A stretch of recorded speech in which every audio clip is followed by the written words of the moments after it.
పటం నుంచి ఒక దేశం కనుమరుగయ్యే సమయం ఆసన్నమైందా? అమెరికా అండ చూసుకుని ఇన్నాళ్లు చెలరేగిపోయిన ఇజ్రాయెల్కు కాలం దగ్గర పడిందా? అవును అని అంటున్నాయి తాజా పరిణామాలు. ముస్లిం ప్రపంచం ఇప్పటి వరకు ఎన్నడూ లేనంతగా ఏకమైంది.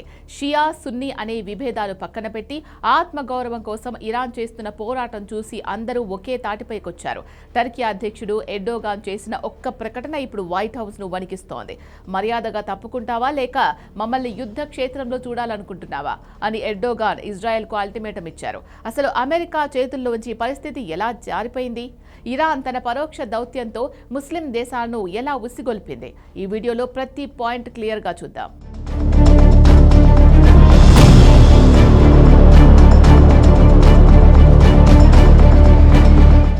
టర్కీ అధ్యక్షుడు ఎర్డోగాన్ మామూలు వ్యక్తి కాదు. ఆయనకు ముస్లిం ప్రపంచంలో ఒక ప్రత్యేకమైన ఇమేజ్ ఉంది. తాజా ప్రసంగంలో ఆయన ఏమన్నారంటే, మేము గతంలో లిబియాలో ఏం చేశామో ప్రపంచానికి తెలుసు. నగోర్నో కరాబాఖ్లో ఆర్మేనియాను ఎలా మట్టి కల్పించామో ఇజ్రాయెల్కి తెలుసు. అదే ఇప్పుడు ఇజ్రాయెల్ విషయంలోనూ చేసి చూపిస్తాం. ఇది ఖాళీ బెదిరింపు కాదు. టర్కీ దగ్గర ప్రపంచంలోనే అత్యంత శక్తివంతమైన బైరక్టార్ డ్రోన్ టెక్నాలజీ ఉంది. ఒక్కసారి టర్కీ సైన్యం ఇజ్రాయెల్ సరిహద్దుల్లోకి అడుగు పెడితే ఇజ్రాయెల్ యొక్క ఐరన్ డోమ్ కూడా కాపాడలేదని ఆయన హెచ్చరిస్తున్నారు. ఇజ్రాయెల్ వైఖరి ఇలాగే ఉంటే నేరుగా యుద్ధ ట్యాంకులతో టెల్ అవీవ్లోకి వస్తామని ఆయన స్పష్టం చేశారు. ఇక్కడ మనం అసలు కిటుకు గమనించాలి.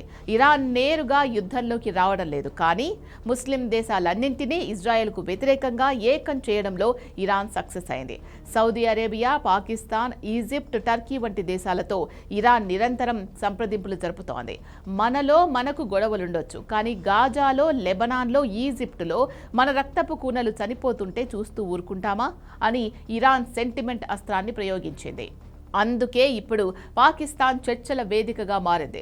టర్కీ సైనిక కవచంలా నిలబడింది. ఇరాన్ తన క్షిపణులు సిద్ధం చేసి ఉంచి టర్కీని ముందు పెట్టి అగ్రరాజ్యం అమెరికాను బ్లాక్మెయిల్ చేస్తోంది.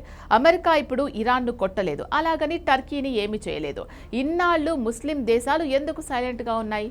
ఎందుకంటే అవి అమెరికా ఆర్థిక సాయంపై ఆధారపడ్డాయి. కానీ ఇజ్రాయెల్ తాజా దాడులు, పవిత్ర స్థలాలపై దాడులు ముస్లిం ప్రపంచం యొక్క సహనాన్ని పరీక్షించాయి. ఇక చాలు, అమెరికా ఇచ్చే నిధులు పోతే పోయాయి, మా ఆత్మగౌరవమే ముఖ్యం అనే నిర్ణయానికి ముస్లిం దేశాలు వచ్చాయి. అమెరికా ప్రతినిధులు ఎన్నిసార్లు తిరిగినా ఇప్పుడు ఏ దేశం కూడా శాంతి గురించి వినడం లేదు.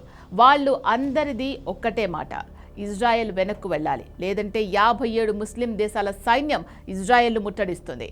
ఇది జరిగితే చరిత్రలో అతిపెద్ద మారణ హోమం జరుగుతుంది. ముస్లిం దేశాలు ఇప్పుడు ఖైబర్ యుద్ధం గురించి మాట్లాడుతున్నాయి. ఇజ్రాయెల్ సైన్యాన్ని ఓడించడం అసాధ్యం కాదని, ముస్లింలందరూ కలిస్తే అది సాధ్యమే అని సోషల్ మీడియాలో భారీ ప్రచారం జరుగుతోంది. ఎర్డోగాన్ మాటలు ఈ సెంటిమెంట్ను మరింత రాజేశాయి. ముస్లిం దేశాలు కేవలం బాంబులు వెయ్యవు. ఎర్ర సముద్రం, హర్ముజ్ జలసంధి, మధ్యధరా సముద్రం, ఈ 3 మార్గాలను ముస్లిం దేశాలు మూసేస్తే ఇజ్రాయెల్కు తిండి కూడా దొరకదు. ఆకలితో ఇజ్రాయెల్ను చంపడం అనే ప్లాన్ మీద ఇరాన్, టర్కీ ఏకమయ్యాయి. ముస్లిం ప్రపంచం ఏకమవ్వడం వల్ల ఇజ్రాయెల్ ప్రజల్లో భయం మొదలైంది. మేము ఒంటరి అయిపోయాం అనే భావన ఇజ్రాయెల్ సైన్యాన్ని దెబ్బతీస్తోంది. రష్యా, చైనా కూడా మద్దతివ్వడంతో ఇజ్రాయెల్ ఇప్పుడు గాల్లో దీపంలా మారింది. అమెరికా ఆపలేనంత కసి, ఇజ్రాయెల్ తట్టుకోలేనంత శక్తి ఇప్పుడు ముస్లిం ప్రపంచం సొంతం. ఎర్డోగాన్ అడుగు వేశాడు, ఇరాన్ క్షిపణి ఎక్కుపెట్టింది. ఇక తేల్చుకోవాల్సింది యుద్ధ భూమిలోనే. ఇప్పుడు బంతి అమెరికా కోర్టులో ఉంది. ఇటు రష్యా, చైనా మద్దతుతో ఇరాన్, అటు సైనిక బలంతో టర్కీ, మధ్యలో ఇజ్రాయెల్కు చుక్కలు కనపడడం ఖాయం. ఒకవేళ ఎర్డోగాన్ అన్నట్లుగా ముస్లిం ప్రపంచం గనుక ఒక్కటైతే ప్రపంచ పటంలో ఇజ్రాయెల్ మనుగడ కష్టమే. ముస్లిం దేశాల ఐక్యత ఇజ్రాయెల్ను ఆపగలదా? అమెరికా తన మిత్రుణ్ణి ఎలా కాపాడుకుంటుంది?